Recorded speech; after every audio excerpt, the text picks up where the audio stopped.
Welcome to the Pharmacy Quality Solutions Quality Corner Show with your hosts, Jesse McCullough and Nick Dorich. We will talk quality of healthcare and explore what that actually means. Let's dig into performance measurements, the EQuiPP platform, and maybe de-stress and divert from the pharmacy conversation with occasional talk about nerdy passions and hobbies. Without further ado, here's Jesse and Nick. Hello, everyone, and welcome to the Pharmacy Quality Solutions Quality Corner podcast. I'm your host, Jesse McCullough, and as always, I'm joined by Nick Dorich. Nick, how are you doing today, my friend? Happy to be back for another episode, Jess. Thanks for asking. Hey, to the listeners, we're actually taking a day. We are actually on site at some meetings in Pittsburgh, and we have so many members of the team here that we just want to bring to you to introduce. This episode is not going to be an exception. We may not release these in the order in which we record them. And we may also not release this episode at all because we are in Pittsburgh and the weather is unusual in December. No more do we hit the record button than torrential downpours start on the roof. So we hope that that's not too distracting for you if you can hear that with us today.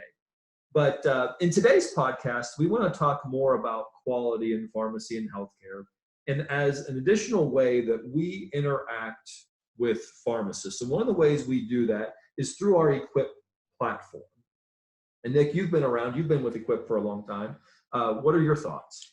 Yeah, we started this series about PQS and about quality measures and how pharmacists can use this information and this data. But somebody has to use that data. We have to get people involved. And as we were game planning and figuring out, well, what do we talk about next in this series?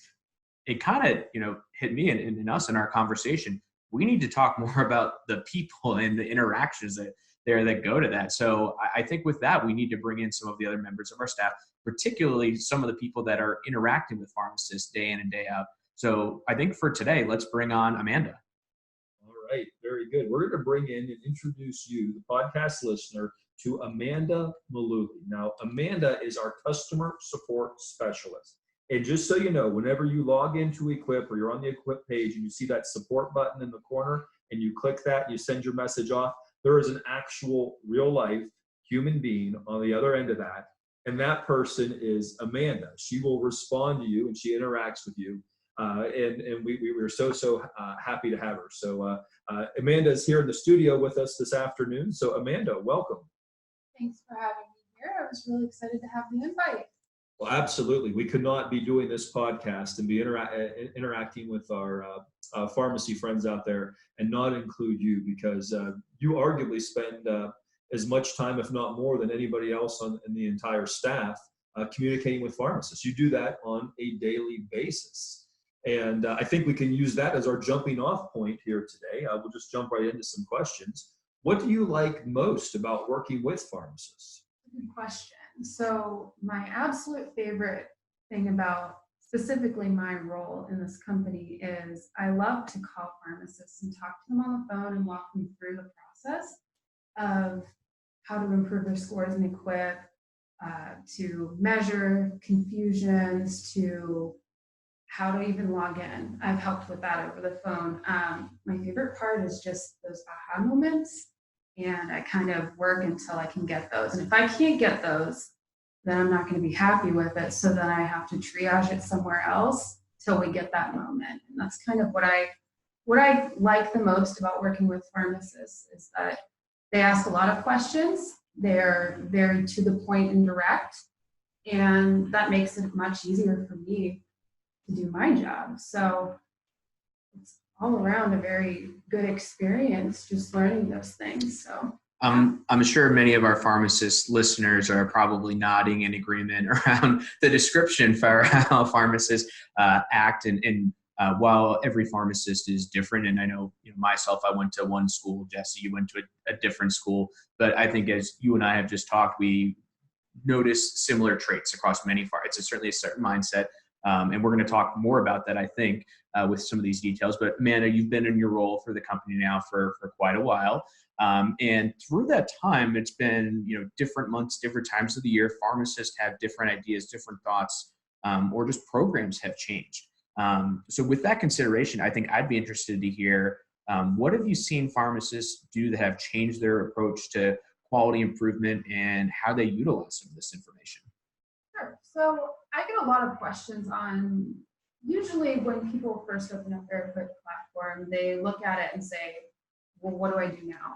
And it's usually in those moments that you know that they probably need a little bit more help because maybe it's not as intuitive. It depends on where they're coming from. So it really, they change in the sense that some are more interested in the outliers themselves and working on those outlier lists. Some are more interested in specifically like the plans and Humana working with the My Programs tab, which both are different approaches, good approaches, but it really varies on the pharmacist, on the pharmacy, the needs of the patient, the outcome. You know, there's a lot of factors that go into that, but I try to let them direct me and then see what helps them. And then from there, I give my suggestions, and you see a lot of different outcomes, but usually a really positive outcome from just working on those things with them. So you actually see a number of different philosophies come through. Oh, yes. It's just like personalities, how different people are. It kind of shows in those ways as well. And I know when I need to really help someone versus I'm just directing them where they need to go. I let them lead me. So that's good. That's good because, you know, that I think that's what helps you get that better connection. And to your previous comment, you love that aha moment. And while you don't get to see it, you at least get to hear it. And those of us that have had aha moments, right, with patient care, you know, for those of us that are parents with childcare, you know, wherever it turns out to be, that's to me, that's one of the biggest highs you can get is being able to help somebody, to turn the lights on for somebody and to hear somebody say, "I see." Right? To me, that's tremendous. So Amanda, we have you here, and this is a different format, right? Normally, you're communicating with a pharmacist or a pharmacy one-on-one, but in this environment, you have the opportunity to just address a number of pharmacists and a number of pharmacies all at once. And I think I would be remiss if we didn't give you the opportunity here on this platform. You know, from your perspective, what would you provide as a best practice or something that you see the best pharmacies, what are they doing to improve?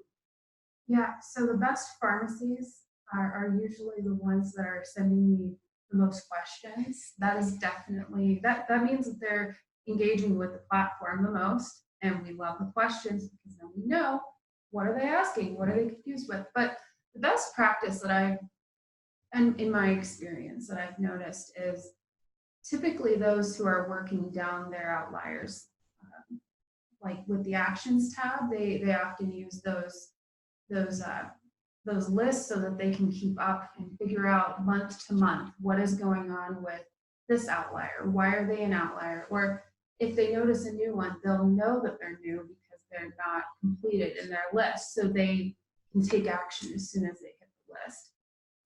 I think keeping up with those, as well as understanding the measures themselves and what are we measuring, because you see cholesterol, PDC, but what does that mean? And that matters. What are the exclusions? Those things matter. And the pharmacists who take the time to read those things, to look at the videos, to engage with us because we are a resource, I think those are the ones that really tend to do better on EQuiPP than maybe some others that maybe aren't as involved in EQuiPP and aren't as keen on asking for the help that they might need. So I'm based on that description, I'm thinking that some of those pharmacies that utilize those best practices may already have you on speed dial. Some definitely have my phone number, and that's absolutely fine because, well, I like to talk, so it's absolutely fine. Yeah, that's a great point. And I love the comment there for the pharmacies and how they're understanding the data, the measures. We talk a lot about it internally or even with pharmacies, right? Where if they don't look at it for 2 or 3 months, there's a lot that you can forget in 2 or 3 months. A lot changes. The easy example that I give is just, okay, right now it's, football season. right? If you don't pay attention to football season in 2 or 3 months, that we, before the season in this case, the teams you thought at the beginning that were going to be good, very different than what they are now 3 months into the season. And quality measures are a lot of the same way. If you don't pay attention to it for a while, the adherence for those patients can change. The factors impacting it can change a lot. So that's really a great point, Amanda. And I love that there's that realization that we get from pharmacies that makes a difference.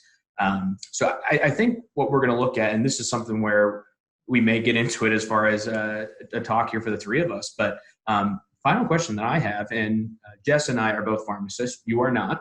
And that's perfectly fine because we love pharmacists. Pharmacists do a lot of great things, but we have a specific skill set.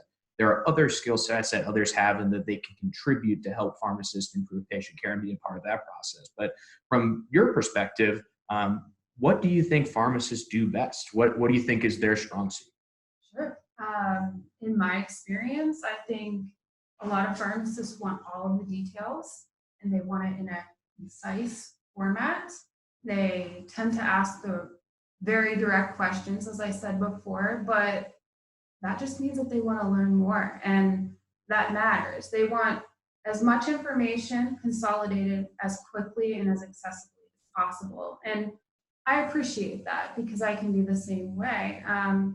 In addition to that, and this might be a little bit of a generalization, but I've noticed that they care a lot about their EQuiPP scores. They care a lot about all the things that we do.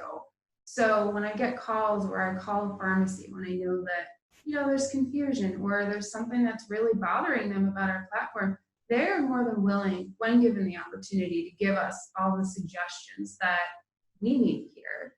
And whether the pharmacists know that or not, but I take those and I write them down and I keep them in my list and I share it on our meetings and I try to explain how and advocate for those pharmacists because they are our end users and they matter, their voice matters, and we can't change everything in a day, but the fact that they're vocal and that they care and they're passionate about these things gives me a reason to be all of those as well. So yeah. I feel like you're reading my mail. I really do. Because that is pharmacists, we are sort of wired, especially in the community setting, and not that this doesn't happen in any other setting for pharmacists, but we strive for that perfection, right? We 99% right is 100% wrong. When you look at that, so that's what we're going for, and we are passionate about that. We find a lot of our value, our self-worth in that, and so that's what we strive for. And so I think that's a pretty good place for me to end. I don't know that I can come up with a question to top that, Nick. So thank you for that, Amanda. Very much appreciate that. Yeah, I would certainly reiterate. I'm really glad we had you come on to the podcast here, Amanda, and I'm sure that we'll have you come back again and do this because 3 months from now, you had great insights for here today, but I'm sure if we had talked to you 3 months ago, you might have had, you still would have talked about how great pharmacists were, but you might have had different thoughts on best practices, right? And if we do it in 3 months from now, there may be new best practices, right? There may be new common questions. So from my perspective, really appreciated having you on, and we'll look forward to having some of your insights the next time we have you on board. Absolutely. It was my pleasure, and I appreciate working with pharmacists and everything they do to improve patient care. Very good. So thank you, Amanda. Thank you, Nick. Appreciate both of you taking the time here to be on the podcast today. But because I'm thanking people, I need to make sure that I take a moment and thank you, the listener. Very much appreciate you taking your time to be with us today. We recognize that your time is your most valuable commodity. We appreciate you investing that time here with us today. I do want to ask a couple of favors of you here before we close down for the day. The number one thing I want to ask you to do is to help us get the word out about our podcast. So I'm going to ask you to share this podcast with 2 of your friends. Because if you share with 2 friends and they share it with 2 friends, that really helps us get the word out about what we're doing here. I also want to encourage you to take a moment to subscribe to this podcast, wherever it is that you're getting your podcast. Take that moment, click the subscribe button just so that you can get our content. It's our intent to come at you very regularly and keep you up to date with what's going on here in the world of performance measurement in pharmacy. We also want to hear from you. Amanda was talking about talking to pharmacists all the time, but we want to hear from you. What are some questions that you have for us that you would like Nick and I to tackle on a future podcast here? If you have a question that you would like us to look at, please send us an email at info@pharmacyquality.com. Again, that's info@pharmacyquality.com. So Nick and I come at you here about once a week so that we can share our perspectives and our insights on what's happening in the performance measurement space. And we want to help you become as effective as possible in how you care for your patients. So until next time, we wish you well.